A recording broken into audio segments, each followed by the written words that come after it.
Oi, gente, boa tarde. Hoje é quinta-feira, 14 de fevereiro de 2019. Está no ar o Imaculada Notícias. E na edição de hoje você vai ver. Criança sem cicatriz não precisa refazer a vacina BCG. Câmara deverá ter CPI para investigar a tragédia em Brumadinho. Vaza a carta do Papa com dura resposta a Maduro. Tudo isso e muito mais agora no Imaculada Notícias.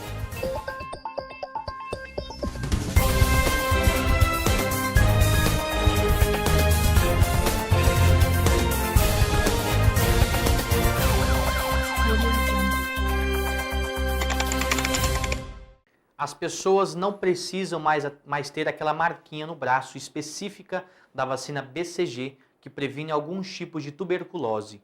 Agora, o Brasil vai seguir a orientação da Organização Mundial da Saúde. A OMS entende que a ausência da cicatriz não indica falta de proteção.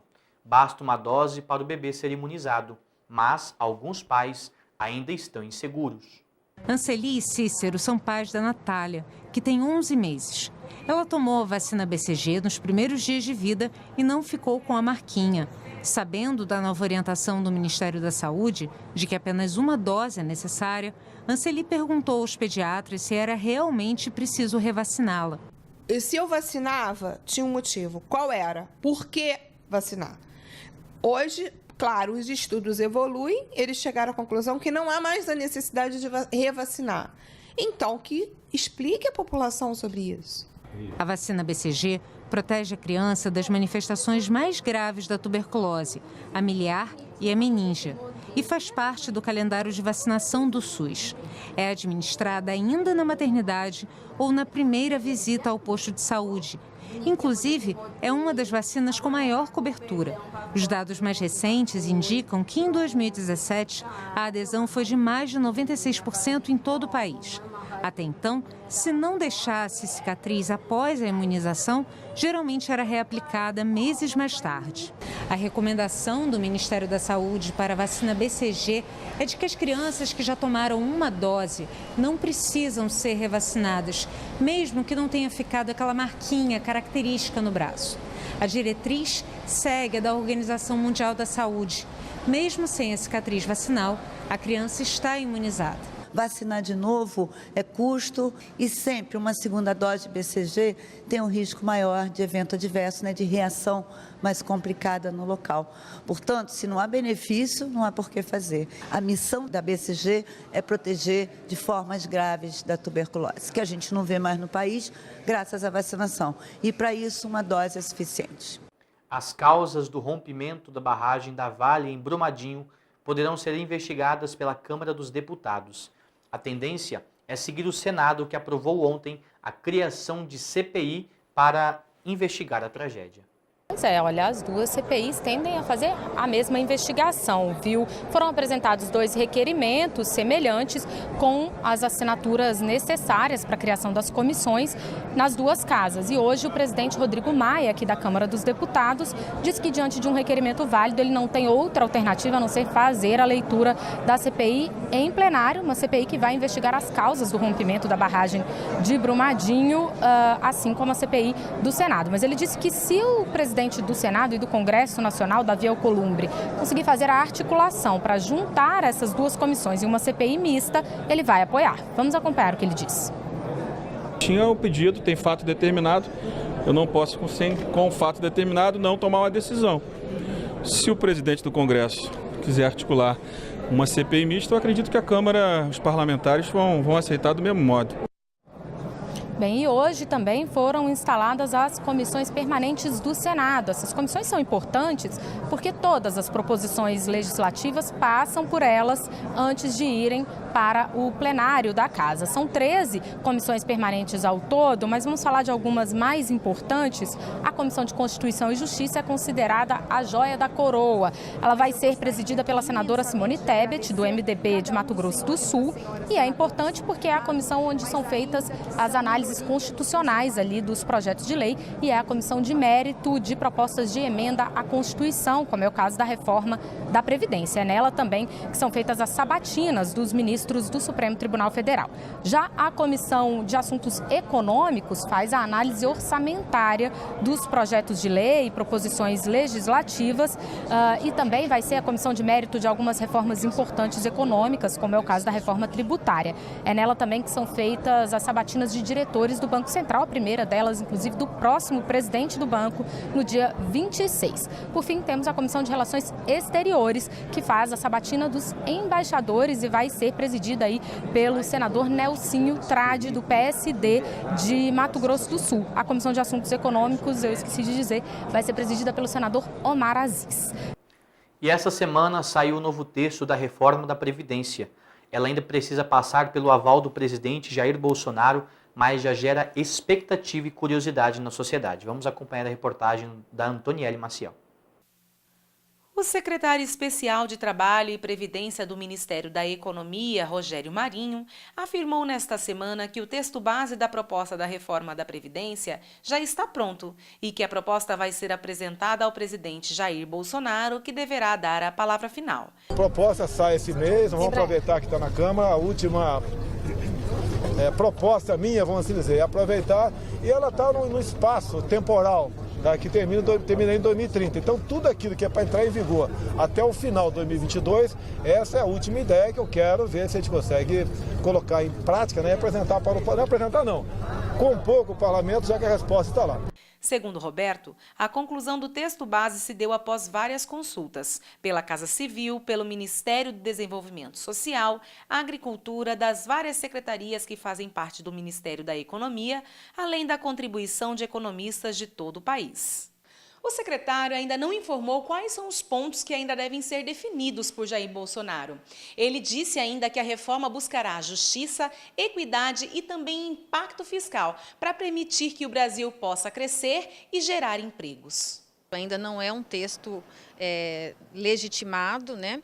Mas é algo que se ventila como sendo possível e ele coloca como alguns pontos. Primeiro, a desconstitucionalização das regras principais de aposentadoria, de modo que eles retirariam isso do texto constitucional como requisitos principais de idade, tempo de contribuição, e passaria a ser regido isso por uma lei complementar. Isso tende a nos movimentar a ideia de que, ao longo de mudanças periódicas, podem ser feitas sem precisar de uma emenda, de uma nova reforma. A segunda coisa é a mudança de sistema de contribuição. Então, saindo de um sistema de repartição simples para um sistema de capitalização que tende a mudar toda a cultura da forma contributiva da sociedade. Então, precisaria saber quais são os critérios de transição que o governo quer implantar para aqueles que estão hoje num sistema já há mais de 20 anos ou há cerca de 20 anos contribuindo por uma repartição simples, como será feito com essas pessoas que têm que se transferirem para um novo sistema de capitalização.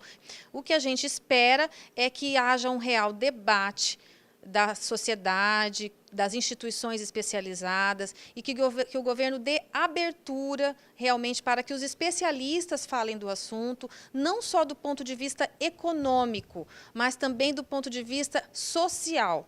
E no próximo bloco você vai conferir que China e Estados Unidos retomam negociações comerciais e ainda vaza a carta do Papa Francisco com dura resposta a Maduro. Nós voltamos já.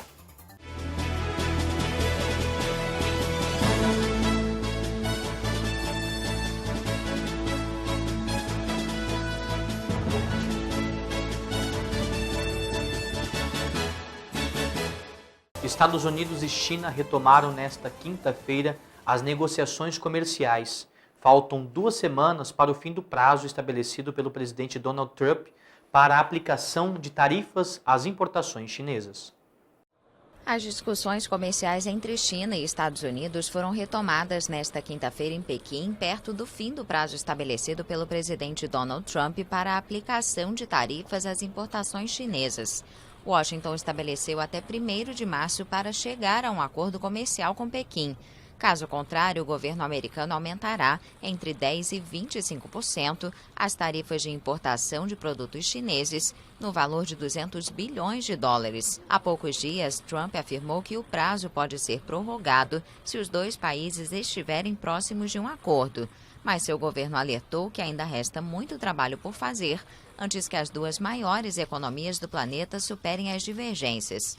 Washington critica o enorme excedente comercial de Pequim na relação comercial e exige que a China acabe com práticas que considera injustas, como a transferência obrigatória de tecnologias americanas, o roubo de propriedade intelectual, a pirataria e os grandes subsídios a empresas estatais chinesas. A Igreja Católica oferece cursos para combater o abuso sexual. O objetivo é enfrentar o problema em todos os níveis da sociedade, incluindo em seu próprio meio. Nesta sala de aula da renomada Universidade Pontifícia Gregoriana, trava-se uma luta contra o abuso sexual em todas as esferas da sociedade, incluindo a igreja. A igreja tem enfrentado esse problema. Se você falar sobre a Igreja Católica há 35 anos, começando pelo Canadá, Estados Unidos, Irlanda, Reino Unido, Alemanha, Austrália, foram implementadas medidas. E vemos que funcionam quando medidas de salvaguarda são introduzidas e implementadas rigorosamente. Em todos esses países, o número de novas queixas contra abusos por padres é mínimo. Depois de ter frequentado por 5 meses um curso interdisciplinar no Centro de Proteção de Menores, os formandos obtêm o diploma de protetor da infância. O resultado desta crise na igreja afeta todos os membros, principalmente nós que estamos em congregações clericais. O curso inclui aulas de psicologia para identificar comportamentos que revelam que uma pessoa foi vítima de abuso sexual no passado. Creio que o importante neste curso é mudarmos como pessoas, nos preocuparmos com o sofrimento, em ser cristãos melhores, seres humanos melhores, porque nos concentramos no sofrimento, no grande sofrimento das pessoas. A pedido do Papa Francisco, o Vaticano vai realizar uma cúpula no final de fevereiro para refletir abertamente sobre a proteção de menores dentro da Igreja, com todos os presidentes das conferências episcopais do mundo. E a Igreja Católica na Venezuela disse que a resposta ríspida do Papa Francisco ao pedido por mediação do presidente Nicolás Maduro em carta foi uma resposta às tentativas frustradas de diálogo. Vamos acompanhar.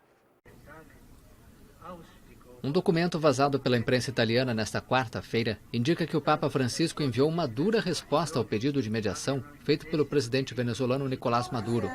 A pressão sobre Maduro para deixar o poder aumentou depois de vários países reconhecerem o líder da oposição, Juan Guaidó, como presidente interino.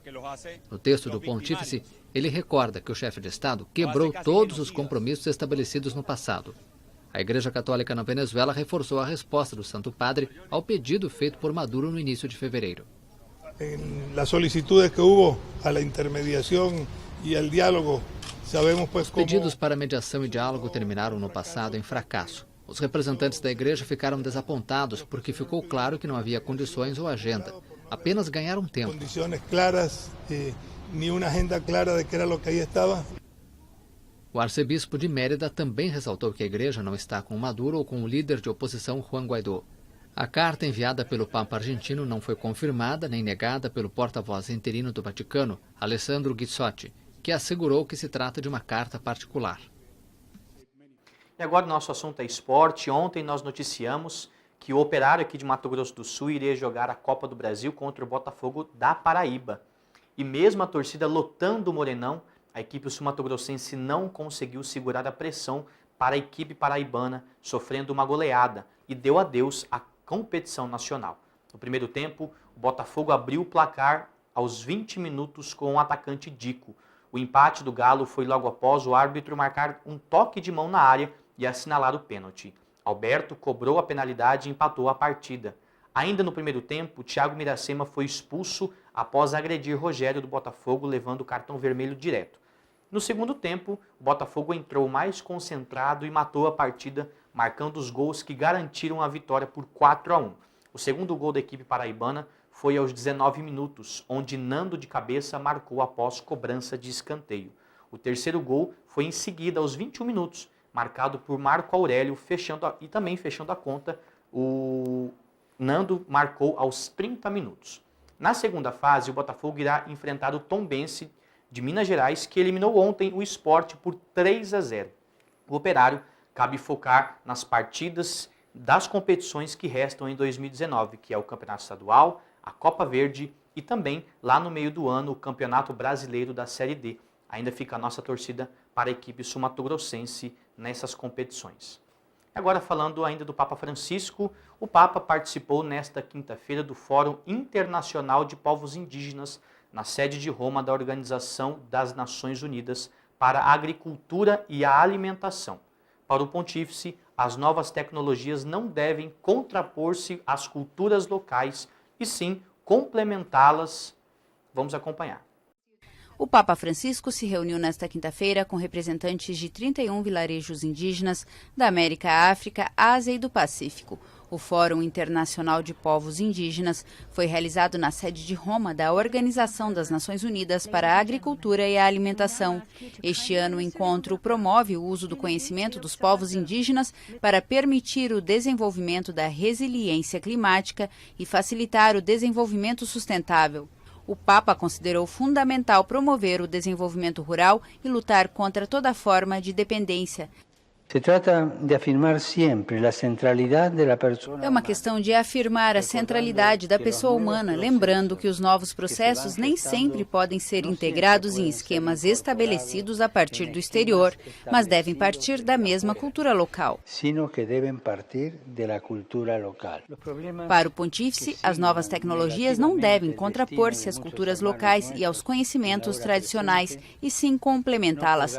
O Papa recordou que é possível vencer a batalha contra a fome e recomendou aos especialistas da ONU que trabalham neste setor que os esforços e deliberações aconteçam em benefício dos marginalizados e vítimas da indiferença e do egoísmo. O Fórum, fundado em 2011, é uma plataforma para o diálogo permanente entre os representantes dos povos indígenas e a comunidade internacional. O Imaculada Notícias de hoje fica por aqui. Nós voltamos amanhã, 5h30 da tarde, aqui pela TV Imaculada Conceição. Um grande abraço para você que nos assistiu, continue com a nossa programação e salve Maria Imaculada!